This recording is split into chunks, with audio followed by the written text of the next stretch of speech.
Welcome everyone to this edition of Meet America. We're starting the new season for 2018 and 19. And we're going to focus today on Yemen. What's going on in Yemen? I don't even understand it. I don't understand why there's a war between Saudi Arabia and Yemen, what the differences are. We get little sound bites, but not enough information. So I've gone to YouTube and I'm going to try to find the least so-called fake news I can find on this subject. And the important thing is that we contact our Congress members, our senators, and we say, you have got to stop supporting Saudi Arabia on this issue. And there's mass extermination of human beings and children and animals and everything. And so that's what we can do, and give them the support they need so that something gets done. Thank you so much for watching. I'm going to leave the Congress switchboard number up there, and all you have to do is ask for your congressperson, your senator, give them your zip code, and then you just say on the phone what you feel, and maybe we can make some difference. And please support public television, Channel 24 here at AMP Media on the Monterey Peninsula, because you're not going to get the in-depth coverage anywhere else. And you can air your own stories, the things that the media would otherwise ignore. And I am Annie Griffin, your host. And I want to thank everyone on YouTube that goes in depth on these subjects. And you can go there yourself, youtube.com, and type in all kinds of things and get really good information. Thanks for watching.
Saudi Arabia's Crown Prince Mohammed bin Salman met President Trump at the White House on Tuesday as part of a high-profile tour of the United States. He's in the nation's capital to attract investment and promote his reforms in the kingdom. But there's another issue that's looming over his visit: Yemen, which the United Nations has called the world's worst humanitarian crisis. MBS is believed to be the architect behind Saudi Arabia's role in Yemen's spiraling civil war. The conflict has turned into a proxy battle between Saudi Arabia and its chief rival, Iran. In 2015, the Saudis entered Yemen's civil war to support the government of President Hadi, who was ousted by the Iranian-backed Houthi rebel group. In the 3 years since the war escalated, at least 10,000 civilians have been killed and many more injured.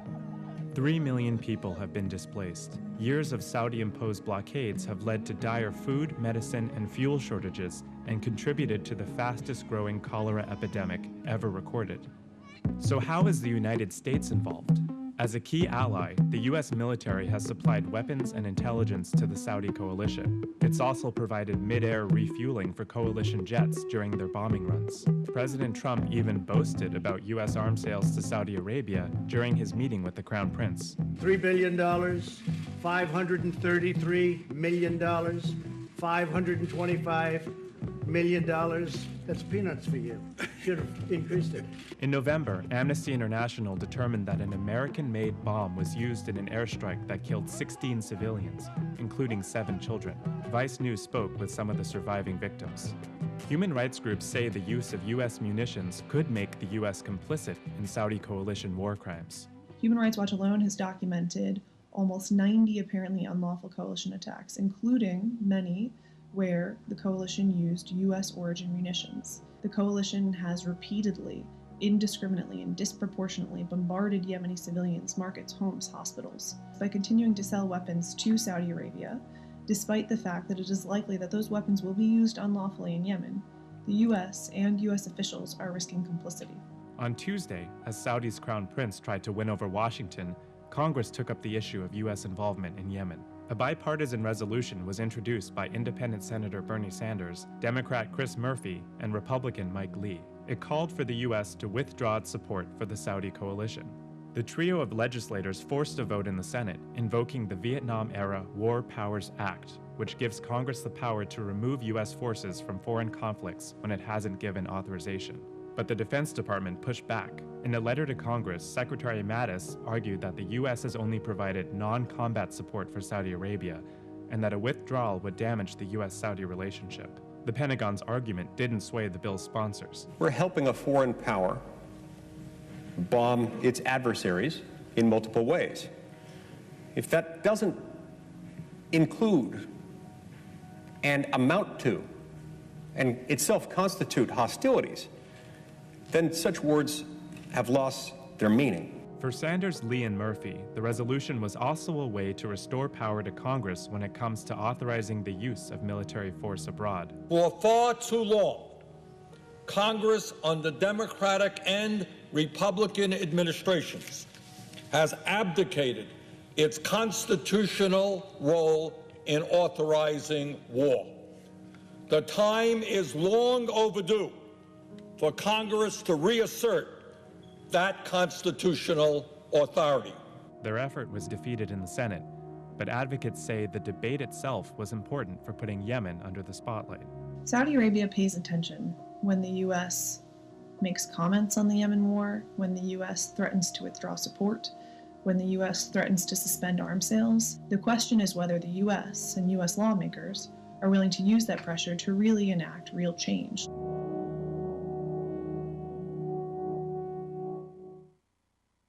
Its 28 years of existence, insurrections, conflicts, riots, terrorist attacks and wars have weakened and divided this country, which is the poorest in the Middle East. Let's retrace on a map since its creation the history of the Republic of Yemen.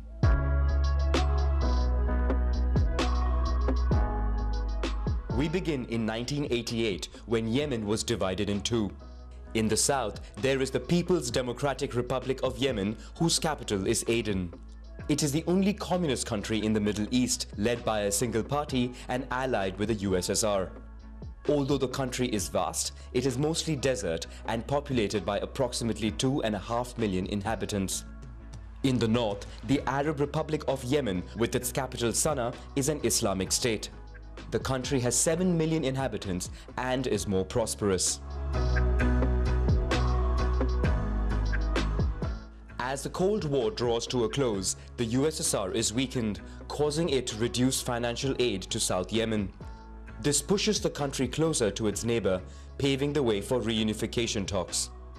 2 years later, in 1990, the Republic of Yemen is born.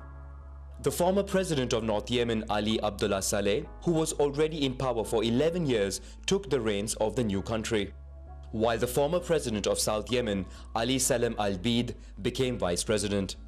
Sana'a becomes its capital, and the population is majority Muslim, with about 35% Zaydi Shiite and 65% Sunnis. Soon after independence, the country takes a stand against intervention in Iraq during the Gulf War. In response, the West and Arab countries cut off its financial support. Saudi Arabia, meanwhile, harasses the many Yemeni workers on its territory. With the country in financial difficulty and seeing no improvement, Vice President al-Bid leads the charge to regain independence for South Yemen. After a short civil war, the north prevails and the post of vice president is given to the Minister of Defense, Abdrabbo Mansour Hadi. In 1997, a jihadist insurgency begins with Al-Qaeda in Yemen that takes aim at loyalist forces and the United States. The government launches a fight against the terrorist organization. In 2004, Zaydi Shia tribes in the north complain of being marginalized and begin a new insurrection. The rebels call themselves Houthis, which is the name of their leader killed the same year by the army. The group is ideologically anti-American, anti-Semitic and anti-Zionist. In the south, there is continued frustration caused by Yemen's reunification. In 2007 enters the Southern Movement, a separatist political group which participates in the Yemeni revolution in 2011. Encouraged by the Arab Spring, people take to the streets to demand an end to corruption, a healthier economy and lower unemployment. Saleh tries to cling to power but is eventually replaced by his vice president Hadi, who initiates discussions exploring a more democratic restructuring of government. 2 years later, the proposed reforms are weak and the Houthis feel resentful, having inherited no political power in their region. They take up arms and begin the Yemeni civil war, this time with the support of part of the population and forces loyal to former President Saleh, who tried to return to power.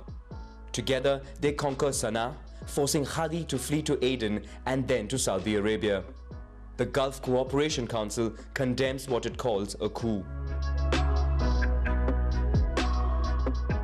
Against the backdrop of this regional conflict, Saudi Arabia accuses Iran, predominantly Shiite, of militarily supporting the Houthi rebellion.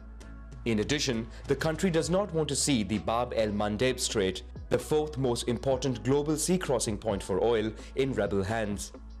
Saudi Arabia then sets up an international coalition of 9 predominantly Sunni Muslim countries to restore Hadi to power. They receive support in logistics and intelligence from the United States. The coalition begins by bombarding strategic installations while the UN imposes an embargo against the sale of arms to the Houthis and their allies. In July, the coalition takes over Aden, where Hadi and his government move. The focus of the coalition advance shifts to the gates of Taiz. Although the coalition is better equipped, its lack of experience in the field regularly results in defeats and prevents it from gaining the upper hand. When coalition military advancements dry up, they step up aerial bombardment. Civilian populations very often become victims and get stuck in the crossfire. In October, Hayden Hospital is bombed. The UN condemns the strikes and calls for talks to negotiate a peace treaty which would not succeed. In addition to airstrikes, the coalition imposes an embargo on ports and airports controlled by the Houthis. Only aid shipments are allowed, which prove insufficient for the population suffering a humanitarian crisis. As a result, more than 2 million people are internally displaced in Yemen. At the end of 2016 begins a cholera epidemic that infects up to 1 million people and leaves more than 2,200 dead. The UN estimated that 7 million Yemenis, or a quarter of the country, were close to starvation. In Sana'a, Saleh broke his alliance with the Houthis to try a diplomatic approach with Saudi Arabia. In retaliation, he was killed a few days later by the Houthis. In Aden, Hadi has a hard time projecting authority and uniting the locals. The Southern Movement creates the Transitional Council, a secessionist organization that quickly takes control of the city and the presidential palace. The group receives support from the United Arab Emirates, which distances itself from the coalition. The Emirati focus on Al-Qaeda and peddle their influence on the Yemeni island of Socotra, on which they set their sights. In retaliation of ballistic missiles fired at Saudi Arabia, the coalition further intensifies airstrikes, especially in the north. Forces loyal to Hadi attempt to retake Hodeida's strategic port in order to cut off Houthis' access to the sea. In Aden, the Southern Transitional Council strengthens with Emirati support, who had to leave the island of Socotra after an intervention by Saudi Arabia. In the east of Yemen, after many drone attacks by the United States, Al-Qaeda in the Arabian Peninsula takes advantage of the chaos in the country and strengthens its grip on power. Other terrorist groups emerge into the fray, including the Islamic State. The country is completely divided, and it is the Yemeni population that pays the ultimate price, with more than 10,000 dead in 4 years. According to the UN, the blockade imposed on the country has caused the worst humanitarian crisis on the planet. All this while the sale of arms to Saudi Arabia and the United Arab Emirates increases, resulting in big profits, mainly for the United States, Great Britain, and France.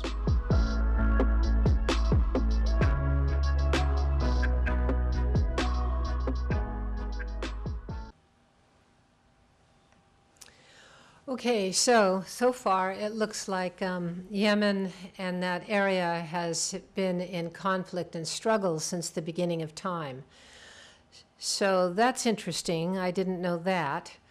And now Donald Trump is supporting the Saudi Arabia conflict by using our tax dollars to bomb these people in Yemen. And yes, that's a very touchy situation. We have our one ally there, Saudi Arabia, and boy, how does anyone, try to bring peace and keep your friends, and at the same time,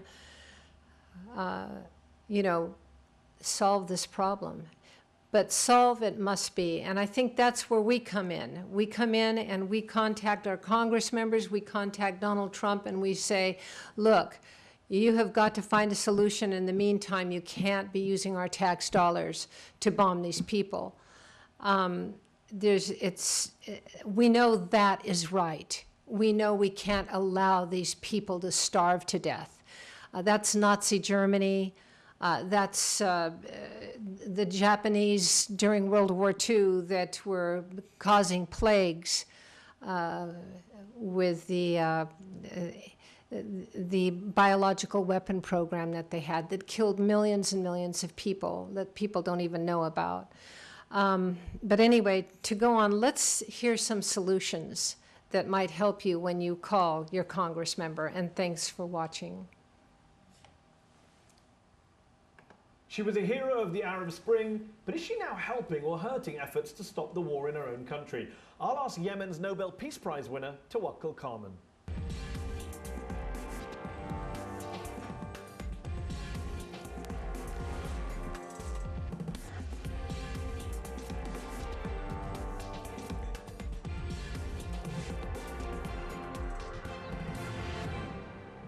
I'm Mehdi Hassan. Also on the show, are the United States and Iran on the path to becoming BFFs?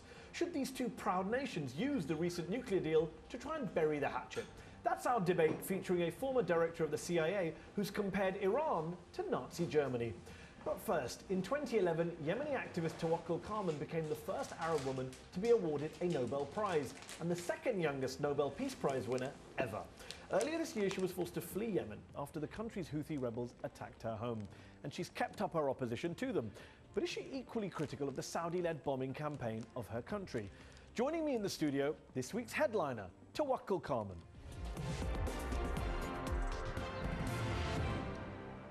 Thanks for joining me on Up Front, Tawakkul. You said in your Nobel Peace Prize lecture in 2011 that you have, quote, always believed that resistance against repression and violence is possible without relying on similar repression and violence.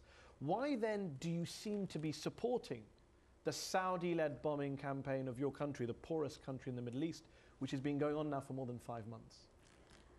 Thank you, Mahdi, for inviting me to this very important program. I always against the militia. I'm always against the coup of Ali Saleh, who led a counter-revolution against Yemeni revolution, against the former president, exactly, against the values, against the outcomes of the national dialogue, against all the gains of the our peaceful revolution, and also our nation. We want to end the war in Yemen. We want to end the violence, and it must be. Yeah, we have to give solution for that. We have to rebuild the peace in our country. So we will not be able to build peace in Yemen, sustainable peace in Yemen, without first, without drawing the all weapons from all militia and from in the front of militia of al-Houthi. They have to draw from all the cities. Then they have to transfer to be a political party. Then we have to go to a constitution to have referendum and then to make election. So we need... Should there be a ceasefire now? Would you call for a ceasefire from Saudi Arabia and from the Houthis in order to get to your negotiated settlement? Yes, exactly. I call for ceasefire in parallel with this solution. So it's comprehensive solution. Okay. So ceasefire in parallel with withdraw from all the cities, hand over the weapons, transform to political party, because it's impossible that this group carry the weapons to have, and use the violence to have their, political, goals, and also referendum for the constitution and dialogue. You've been very vocal against the militias, against the coup, against Saleh, but right now in Yemen, there's a blockade of ports, there's 13 million people without access to food, there's 2,000 civilians have been killed. The United Nations says the Saudi-led coalition is responsible for that. And your voice is not vocal against that. We haven't heard you criticize Saudi Arabia in the same way you criticize the Houthi rebels. Maybe my explanation, or I accuse the militia of al-Houthi and Ali Saleh himself and his alliance, the main reason of all this, conflict in Yemen, because they are the one who declared the war. Why can't you condemn both? I condemn them both. So you're opposed to the Saudi bombing of Yemen? You would like the Saudi Arabian coalition to stop bombing Yemen? Yes or no? I told them they have to avoid the citizen from the conflict. What is happening with the Saudi? That's a different answer to what? No. Do you support the Saudi bombing campaign of Yemen? It's a very simple question. Yes or no? No one. Of course, no. So you don't want any military action? Again, not just me. Even all Yemeni people now who are welcome the Arab coalition inside Yemen to help them or to end the militia of al-Houthi occupation, and also the coup of Ali Saleh. Even we don't want war. We don't want violence. Do you believe the coalition has committed crime? You say the Houthis have committed crimes, and many human rights groups agree with you. But they also say Saudi Arabia has maybe committed war crimes. Do you agree with that? Yeah, I am against all the crimes that happening in Yemen against the civilians. Either it became from the Arab coalition led by Saudi, or the militia and Ali Saleh. What is happening now? Please listen to the voice of people in Yemen who they're under the attack of the militia through the machine of violence of the Houthi and Ali Saleh. You know, they destroy cities, they destroy Taiz, they destroy Aden, they occupied our capital, they threatened our neighbors, they put our president and our government under home arrest. So this is very important. So it's very important that these crimes are documented on all sides. Yeah, and now we are, as Yemeni people, suffered from them as the first, and from the attack when the attack is. The Arab coalition is attacking the civilians. So we suffer from that. This is very important. But this Arab coalition, I mean, the problem is, in public you're saying, okay, I'm willing to criticize them. But in private, you've taken a different view. There were Saudi Foreign Ministry cables that were released by WikiLeaks in 2011, in which you told the Saudi ambassador to the UN how much you appreciated Saudi Arabia, you praised its leadership, and you said that the Sunni parties of Yemen were, quote, natural allies of the Saudi kingdom. Do you regret saying that? If you read the whole, document, the whole WikiLeaks, that I condemn them because why do they give Ali Saleh the immunity? And I told them in very clear voice that they alliance, because Saudi at that time has a big alliance with the tribe in the north of North. I told them, you are wrong that you have, a coalition and alliance with the north of North. You have to be with all Yemeni people. You are our neighbor, so your future, your choice must be with Yemeni people. And because of that, they didn't listen to this advice. Maybe, now but you're also, the advice was to ally with the Sunni parties in Yemen. No, that's not what you said. No, that doesn't. With Yemeni, with Yemeni well, that's not what the people. document says. Yeah. But let me ask you this. A lot of people see the war in Yemen, both in the Middle East and here in the West. They see the Yemen war as a Sunni versus Shia war, a sectarian war. You're a Sunni politician, activist from Yemen. How do you see it? Do you see it as a Sunni-Shia war? No, please don't say that I am Sunni. I am Muslim. That's it. So I don't belong to any sectarian side. And that is what Yemeni people think. There is no Sunni and Shia. There is Yemeni people. And now the conflict in Yemen.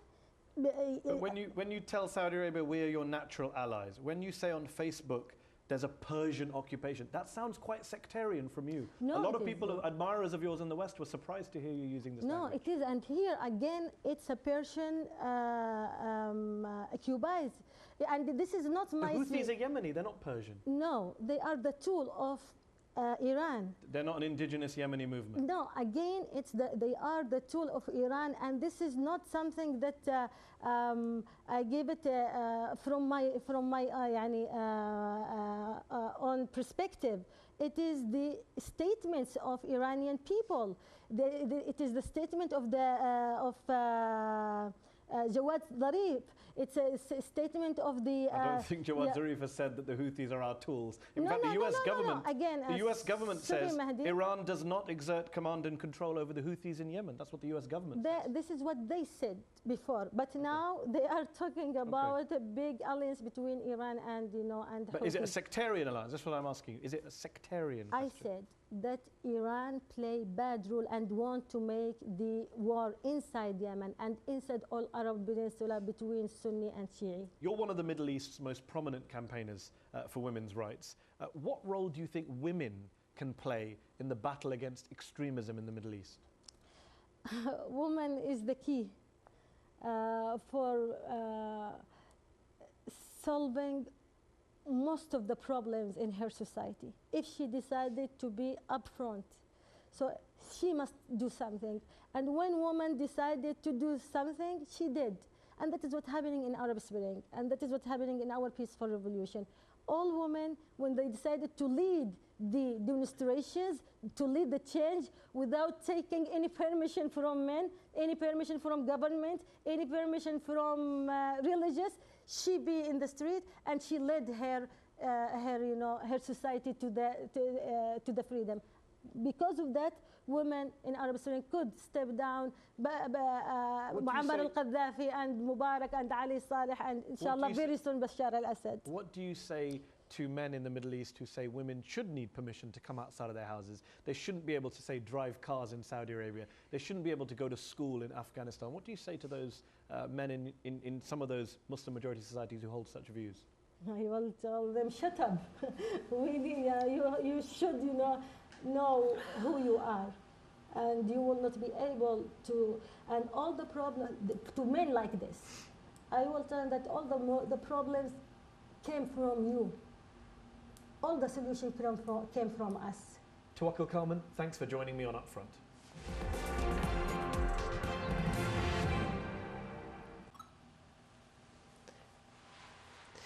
So, from what I gather, it seems that this woman that we just listened to, she is stating that Saudi Arabia and the United States need to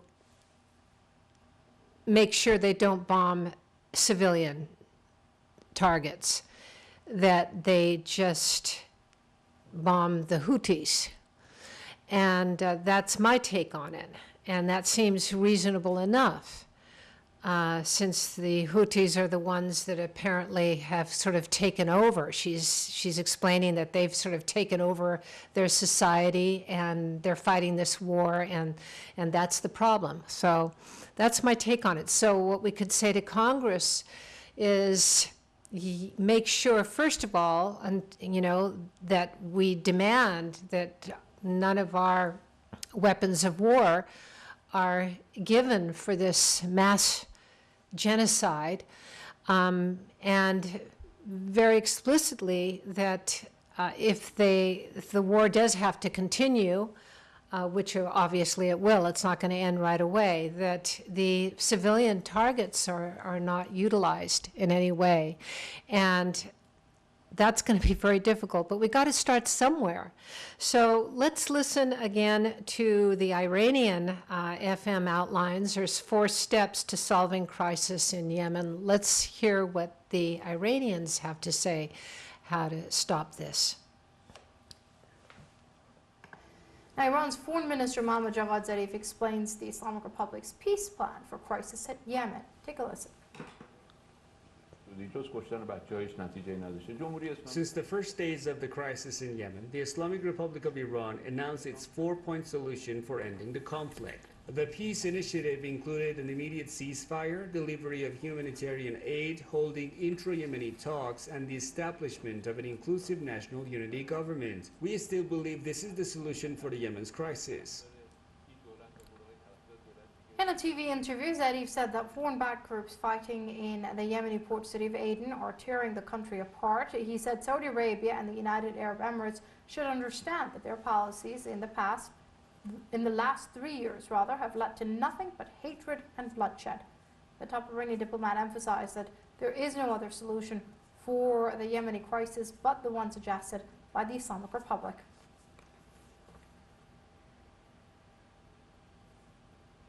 Joining us from Belfast via Skype is Saib Shaf. He's an author and Middle East affairs expert. Many thanks for joining us here on Press TV, Mr. Shaf. Now, first of all, your opinion as far as this 4-point plan presented by Iran from the onset of the Saudi aggression against Yemen, where it calls for a ceasefire, inter-Yemeni dialogue, a delivery of aid. Why hasn't it been given enough importance or priority when it comes to Yemen? That's because the forces, or the Saudi coalition, which is the main partners in it, the Emiratis and the Saudis, and then it's backed by the United States of America and Israel.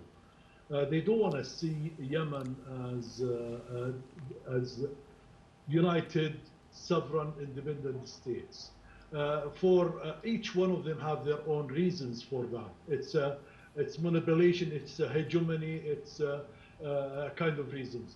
The Emiratis, with their Dubai Ports authorities, they are copying the infamous British colonial East India Company and its colonial tactics. They understand Aden as a city, as a port, used to run and manage the India part, and Australia part of the British Empire, and they don't want to see an independent southern Yemen, even, which they pushed for with this infighting in there, threatening the jewel of the crown, which is Dubai, and put in Dubai at economical disadvantage. So that's why, from the Emiratis' point of view, this part of Yemen have to be destroyed and have to be like a failing state. The same goes on for the Saudis. They do want to see Yemen as a sovereign state, an independent state, which will instigate the people of Arabia to see this example of a free and sovereign state in Yemen and democratic, and they want to achieve that in all of Arabia. That will endanger the throne of Al Saud. They earned that throne by the British conspiracies and surrendering Palestine to the Zionist entity, and they are not about to surrender that. And from the United States of America's influence, sphere of influence, I mean, they do want to see Yemen as well as an independent state, which tomorrow can impose its will in its ports and in its area of the Red Sea. The United States of America want to see the hegemonical power on the Red Sea and the Horns of Africa. Right. As well. Now, Mr. Shad, when Mohammad Javad Zarif speaks of how these foreign-backed groups that are mercenaries for Saudi Arabia and the UAE are tearing the country apart, is that then the goal basically over here? Yes, exactly. It is the goal. The goal, they want to see Yemen as a failing state. They want to see these militias, they carry on the proxy wars, which they are created for. And these security companies like Blackwaters came in with its mercenaries from the United States of America, Britain, Colombia, all of Israel, and they deployed these militias to destroy the country, to keep infighting for powers, sources, and land grab. The ultimate goal for the Saudis and the Emiratis, non-stability in Yemen, infighting, continuous mini warfare there, and to see this state or its people eating each other. And they look upon Saudi Arabia, the survival of these many wars, as the country which will give them handouts and depend on them, and to set Yemen as an example for their own people, to see this is what independence or to seek freedom or democracy will bring to you. And in that, they want to weaken the whole country and have never ever to recover from that. But saying that, what they found themselves in another Vietnam for these USA stooges. The Yemeni people took the battle to their own capitals. You can see the Saudi capital and the Emirati capital are exposed to the Yemeni manufactured cruise missiles. The Yemeni are stubborn. So the Saudis found themselves today, and the Emiratis and the United States of America behind them, in a stalemate. They couldn't achieve any of the overstated goals. The Yemenis are stubborn, and they are not about to be defeated. Even with on that note, we're going to manufactured. have to leave it there. Unfortunately, we've run out of time. That's author and Middle East Affairs expert Saib Shah joining us via Skype from Belfast. Mr. Shah, thank you very much indeed for weighing in with your thoughts and comments here on Press TV. Well, so now I've done a search on YouTube for President Trump's solutions to the Yemen crisis, and I can't come up with anything.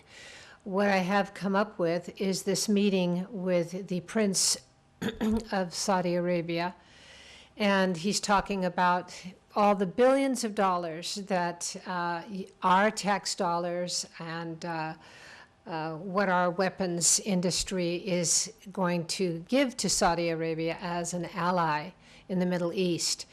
And there doesn't seem to be any solution other than us folks calling and giving support to our Congress members to make sure that the civilians are evacuated temporarily. And if this war has to continue with the Houthis and the Saudi Arabias, that's what it is. But that the civilians, there must be a temporary stop while the civilians are evacuated and protected with our tax dollars, and until this ends. And you know, we have in this country 600 what they call FEMA camps that can hold millions of people, and they're empty. And those could temporarily be filled with refugees until we find solutions.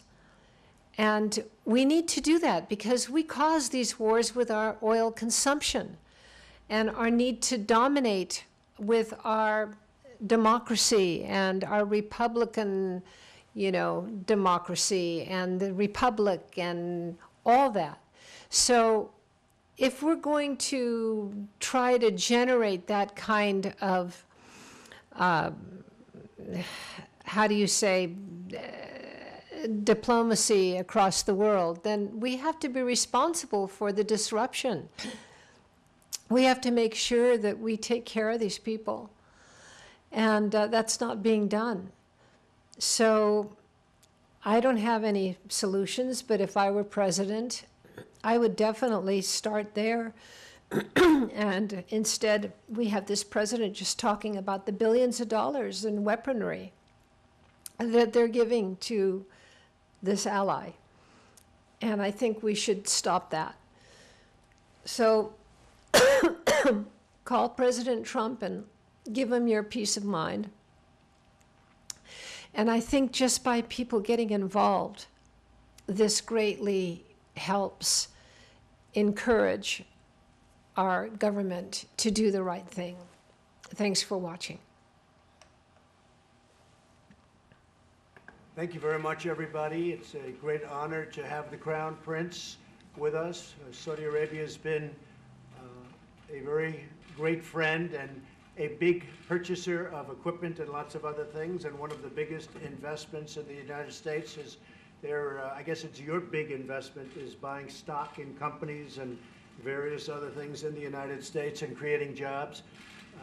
We've become very good friends over a fairly short period of time. I was in Saudi Arabia in May, and we are bringing back hundreds of billions of dollars into the United States, and we understand that, and they understand that. Some of the things that have been approved and are currently under construction and will be delivered to Saudi Arabia very soon, and that's for their protection. But if you look in terms of dollars, $3 billion, $533 million, $525 million, that's peanuts for you.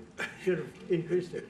$880 million, $645 million, $6 billion, that's for frigates. 889 million, 63 million, and that's for various artillery. Some of the things that we're now working on, thanks, and that have been ordered and will shortly be started in construction and delivered. THAAD system, $13 billion. The C-130 airplanes, the Hercules, great plane, $3.8 billion. The Bradley vehicles, that's the tanks, $1.2 billion. And so, yeah, we're getting our economy rich on killing machines. That's what we've come to. And Pythagoras warned about this a long time ago, 2,500 years ago. He was an astronomer and a mathematician and a philosopher. His teachings were basically about becoming vegan. And in becoming vegan and not eating animal, we would become a much higher, more spiritual being than feasting on the blood and torment and torture of animals. So whatever you want to believe, that karma has come around. His prediction has been fulfilled. He did say that we would become a brute-like, warlike creature that would not be able to save ourselves. We wouldn't have the spiritual capacity. So that's where we are today. And as we become increasingly unsociable, due to GMO corn and all the things that we're consuming. We don't realize what we're becoming, but we are becoming that. And so he talks about these killing machines to their ally, and nothing about Yemen. And these machines are being used in Yemen on the civilians. So it's such a cannibalistic creature we have become.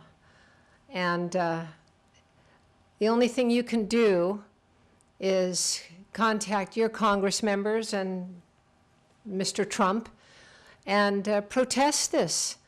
And your little voice is the butterfly effect, which we hope creates a tsunami of protest across the world. And by consuming less oil, making sure that we go solar on our rooftops, we go vegan, we can make a difference. And I think that's our only hope. It's a spiritual lesson, folks, and one we must dearly learn. So thank you so much for watching. We will finish President Trump's speech to the public about these war machines and nothing about Yemen. The P-8 Poseidons, $1.4 billion. And what it does is it really means many, many jobs. We're talking about over 40,000 jobs in the United States. So we make the best equipment in the world. There's nobody even close. And Saudi Arabia is buying a lot of this equipment, and a lot of people are at work making the equipment, not only for us, because we, as you know, we're getting a $700 billion military proposal. And that's even a lot for you guys. But we're getting a $700 billion military plan this year, and 716 will be next year, $716 billion. So we really have a great friendship, a great relationship. I would really have to say the relationship was, to put it mildly, very, very strained during the Obama administration. And the relationship now is probably as good as it's really ever been. And I think we'll probably only get better.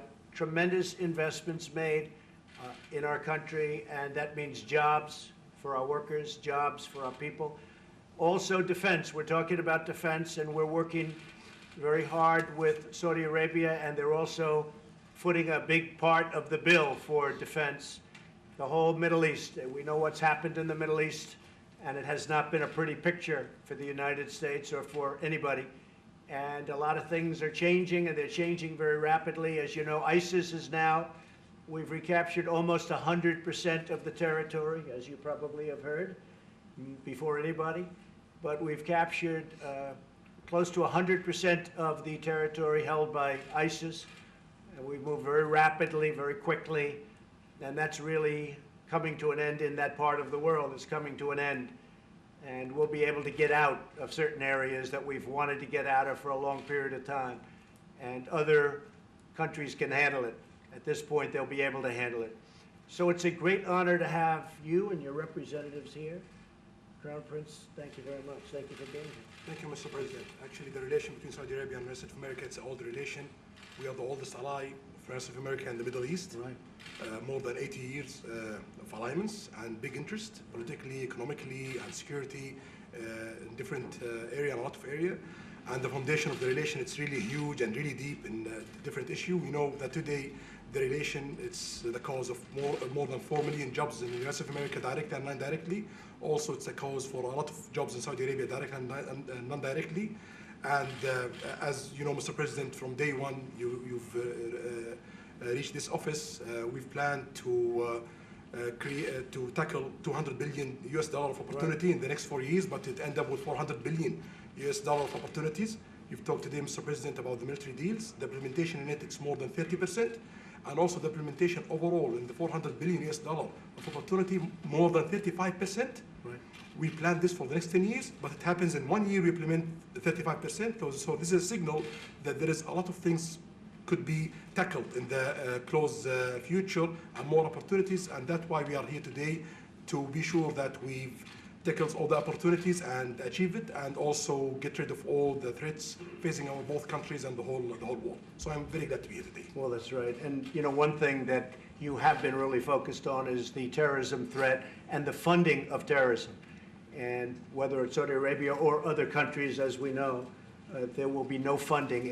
We have a zero tolerance for the funding of terrorists. And we're working very hard, and I will say that Saudi Arabia has been working very hard on that, as are certain other countries in the Middle East. When I was there in May, I think it was one of the most incredible two-day meetings that I've ever seen, that anybody's ever seen. It was an amazing two-day period. We had 56 countries. We had, everybody was there, the head of every country. Virtually, I guess, in every case, it was the head of the country. And we talked about terrorism and the funding of terrorism, and it will not be allowed.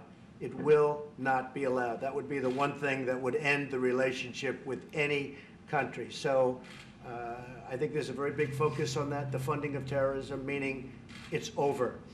And the other thing that I really am very happy about is that we talked about $400 billion worth of investment, of which we've already invested and seen invested $200 billion to our companies, to various other places and people that make things. So a lot of places throughout the United States are benefiting by this massive investment made by Saudi Arabia to buy product from the United States. And again, we make the best military product in the world, whether it's missiles or planes or anything else. There's nobody that even comes close. So I just want to thank you, and I want to congratulate you on everything. Thank you very much. So, you know, you just heard the president talk about they will absolutely not fund terrorism, but what's happening in Yemen, that's terrorism. And terrorism is war. And so it's just a lot of hot air, and meanwhile, making a lot of money on war machines that are going to kill everybody, you know. I think we've gone insane. I think the human race is basically insane. And just like those crazy people that, you know, are in these hospitals, they don't realize that they're crazy. I think we're all crazy. And the only cure is not supporting those industries and doing your part by calling your Congress member and giving them the strength they need and the courage to do the right thing. So that's all I have to say. I'm going to email President Trump and ask him what his solution is to Yemen and see if I get a statement, and I'll report that in my next show. Thank you so much for watching. And also, I would like to say at this time that I'm going to give you my my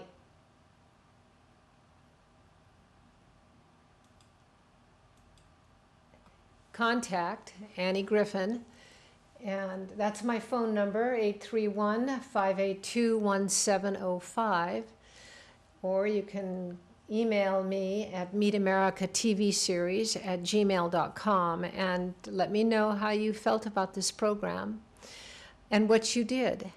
And if you have a story that you would like me to air, something that the media doesn't want to talk about or isn't interested in, please contact me. And most important, contact and please donate money to our public access locally. It's one of the few stations left in the United States where people can get up and present what's important to them. And that funding is being taken away. We thank Monterey City Council members for keeping it afoot, but we have to continue that. So, thank you so much for watching. Good night.